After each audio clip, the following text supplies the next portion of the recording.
friends, Buildpacks let you containerize your application without writing a Dockerfile. In this video, I will show you how to use them with a Spring Boot app and fine-tune them to get smaller, more efficient and secure container images.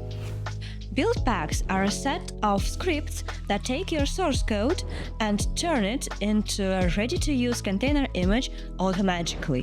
No Docker files, no manual dependency management, but also no sorcery, pure engineering. Let's break it down. When you set Buildpacks loose on your code, they go through two main phases: detect and build. During the detect phase, Buildpacks inspect the source code. If they recognize the language or framework, they step in to start the build process. During the build phase, Buildpacks fetch dependencies, compile your code if needed, and set everything up for production. You get a clean, secure, and optimized container image ready to run on any cloud. To make this happen, Buildpacks use so-called builders. Think of them as pre-configured toolboxes. A builder includes a set of Buildpacks to analyze and build the application, a stack, a build image and a run image, and a lifecycle manager that assembles everything into a final container image.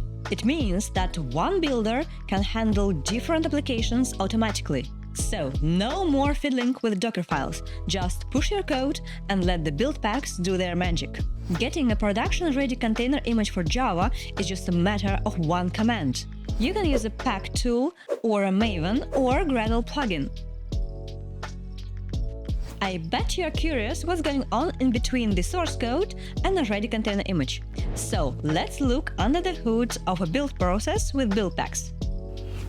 When you build a container image, you get a very detailed log of the build process. So let's look at that. Here we can see that we are building the image called NeuroWatch. The builder that is used is Noble Java Tiny. We are pulling the necessary image for the platform. So there's the analyzing stage. We can see that the image was not found, so it's going to be built from scratch. And then there is the detect phase. We can see that 6 of 26 Buildpacks are participating in building our image. Among them are CA certificates, Belsoft Liberica, which is used by default in Spring Boot Buildpacks.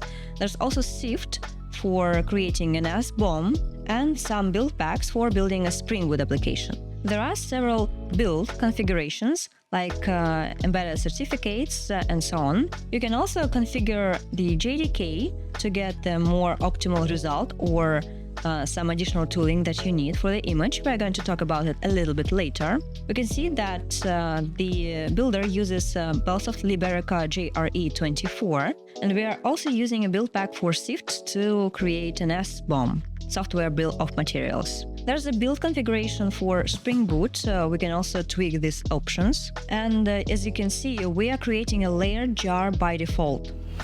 A little side note. A layered jar is a very cool feature of Spring Boot that lets you build a jar file with several layers which are ordered in the final container image from the least used one to the most used one. The next time when you rebuild your image, the changed layers are going to be changed and the others pulled from cache. In this case, the build process is going to be faster. And here it is, the final process of building the image and adding necessary layers. And now we get the image for our demo application NeuroWatch. One powerful feature of Buildpacks is calculating the memory limits for your container automatically. For this purpose, Buildpacks use the so-called Java memory calculator algorithm. Some other JVM options are also set by default. So let's run our container image and see which options were enabled. Let's run our container image. We can see that Buildpacks have calculated the JVM memory settings based on available memory. Here are these options: maximum direct memory size, maximum heap size, metaspace size, and so on. Also, Java native memory tracking is enabled by default. So when you stop your container image, you will get a log on the native memory usage. You can disable this functionality. I will show you later how to do that. Also, some Java options were set automatically. For instance, Java security properties, exit on out-of-memory error, again, memory settings, unlock diagnostic VM options if you will want to use JFR, print native memory tracking statistics, and that's it. Let's stop the container. Here you can see the native memory tracking stats, the total native memory usage, and a more detailed report. I already mentioned that Buildpacks create a software bill of materials by default and place it into the container image. A software bill of materials is basically a list of all dependencies used to build and run your application, with their versions and available vulnerabilities, if any. An SBOM helps you track known CVEs in your project and manage them. So let's see how we can extract the SBOM from our container image. The easiest way to do that is to use the pack tool. So install it and run pack SBOM, download the name of your container image and the output directory. Great, we have to wait for a little bit. And here it is, our SBOM layers directory with all the information on the dependencies. Here it is broken down into different packages. So there is the SBOMs for Spring Boot Buildpacks, for certificates, for Valsoft Liberica. You can check them out. The Buildpacks are in the SIFT format. Also, there are SBOMs in CDX and SPDX formats for the launcher. You can adjust the command and make the tool, for instance, provide a cumulative report on the dependencies. The image that we have built for our Spring Boot application uses Ubuntu Jammy Tiny as a builder and Liberica JDK as the Java runtime. This image takes up 339 megabytes and it starts in about 5 seconds, to be more precise, in 4.9 seconds. The default settings are quite optimal, but in the case you need something else, you can actually tune the Buildpacks to achieve a more optimal result for you. Let's see what you can do with Buildpacks. First of all, you can configure the JVM. You can choose the JVM type, JDK or JRE. By default, the JRE is used, but if you need JDK, you can use that. You can also choose the JVM version, 17, 21, etc. You can select the application server or even tune the Java options like garbage collection. You can also choose another JDK distribution. By default, Liberica JDK is used, but you can select from the list of available JDKs if you want to. Just check that this Java runtime provides the necessary JVM type and version. You can also choose another builder. As I said, by default, Ubuntu Jammy Tiny is used. It doesn't contain a shell, so you might want to have a shell in your final image. In this case, you can choose Ubuntu Jammy Base or another builder available as a build pack. Well, actually, there are quite many build packs available. There is the New Relic build pack, the Datadog build pack, the OpenTelemetry build pack, the JProfiler build pack, and so many more. There are also Alpaquita build packs. They are based on Liberica JDK or JRE and Alpaquita Linux with Muscle or glibc library. Alpaquita Linux is a lightweight Linux distribution, so your container image will be smaller than with the default builder. But as a bonus, it contains a shell. One important point to consider: you can tune the JVM settings, but you can't tune the Linux settings. So if you need to add additional packages for Linux, this is not going to be so easy to do. But good news is that you can actually build your custom build pack. Drop me a comment if you want to see how to do that. What if reducing container image size is critical to you? In this case, you can use jlink. It is a JVM tool that helps you to cut out the custom JRE with only the modules used by your application when it is running. In the real life, you will have to First, analyze the modules that your application uses with the JDeps tool, and then list all these modules in a Dockerfile to cut out the JRE.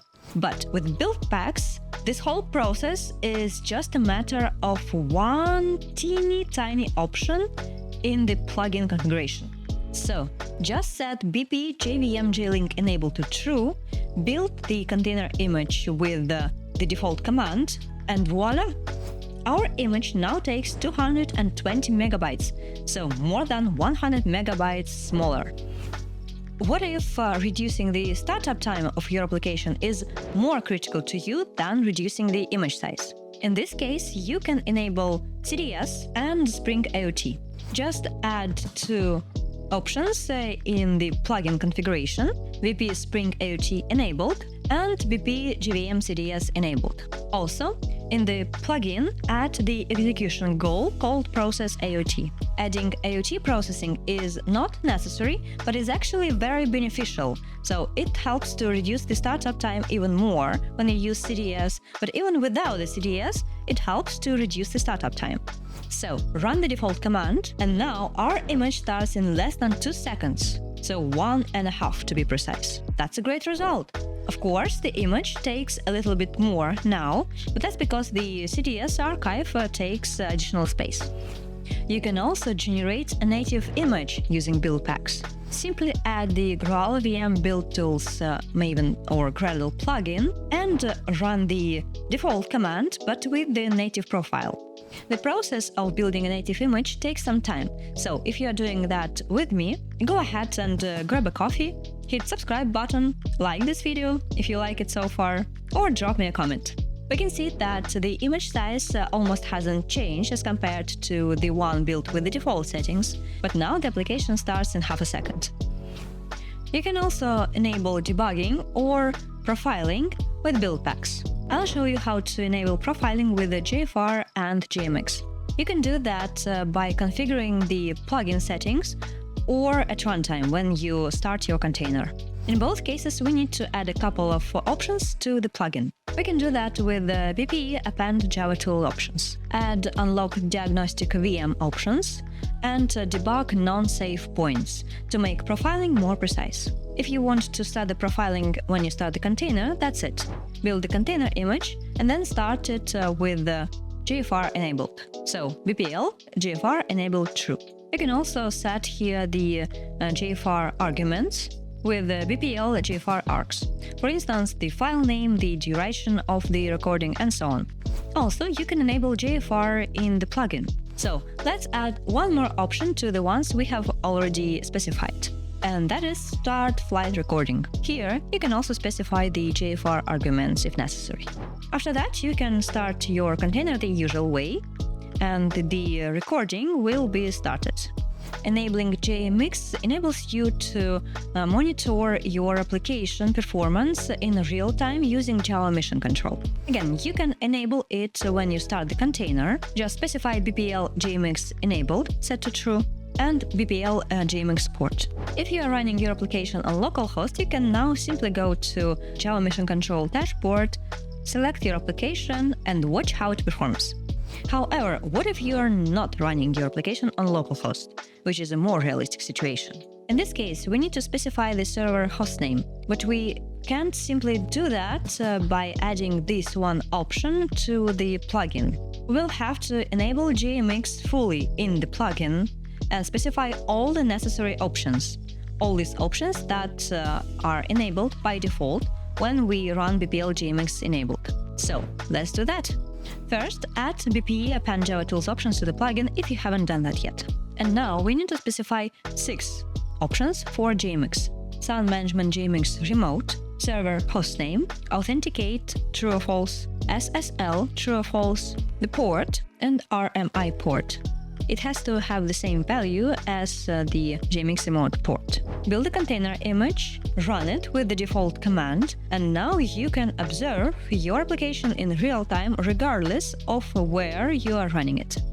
And one more thing that I wanted to show you is how to disable native memory tracking if you need to. That's actually pretty simple.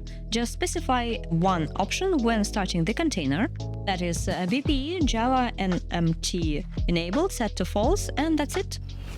In this video, we'll learn how to use and optimize Buildpacks to build efficient Spring Boot containers. Now it's your turn. Test these tweaks on your application and don't forget to like and subscribe. Until next time!